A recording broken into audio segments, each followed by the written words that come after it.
Hello, I'm Horace Douty, pastor of the Oxford Church near Lexington, Virginia, and each Sunday I give a nature lesson because we're surrounded by wonderful bounty of nature here in this area.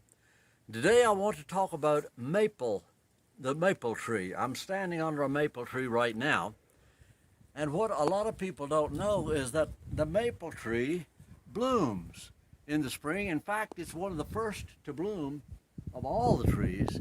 And if you look at a forest this time of year and see a pink haze in the mountain, those are maple blossoms. And here is one. I'll put it in front of my leg here where you can see it better. And in early spring, these blossoms come out and the honeybees go wild. They love maple blossoms because that's the first nectar they can capture in the spring. But what most of you don't know is that the maple tree is a wonderfully productive source of human food. Everybody knows about maple syrup. That's just one thing that you get from it. And this time of year, we're about running out of maple sap season. We're getting a little too far in the spring, but a week or two ago, some sugar maples actually dripped sap. You didn't even have to tap them. They get so full of sap that it oozes out of their skin, and you can set a bucket under the drip and collect a bucket of maple sap, not syrup, but maple sap. And of course, if you boil it, you turn it into syrup. You boil it long enough, you turn it into hard sugar. Another thing that the maple tree affords is food from its nuts.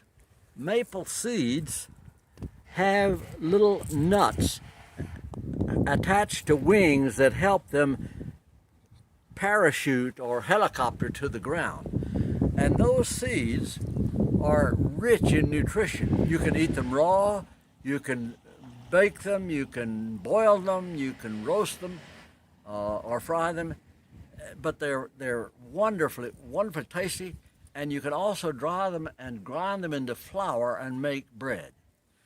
So there are two things, the maple sap and the maple seed. Then there is the maple bark.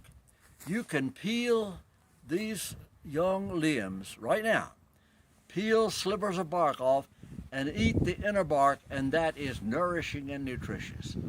The maple tree also produces lumber, which is excellent for making musical instruments and bowling pins and baseball bats and fine furniture. Burled maple is a wonderful commodity that is highly sought after. But the maple tree, this one is young. I'm looking at the stump of one that was huge, probably 200 years old, which we had to take down. And I'm in the churchyard right now. That is your nature lesson for today, and what I'm focusing on currently is wild food that's right out there, free for the taking.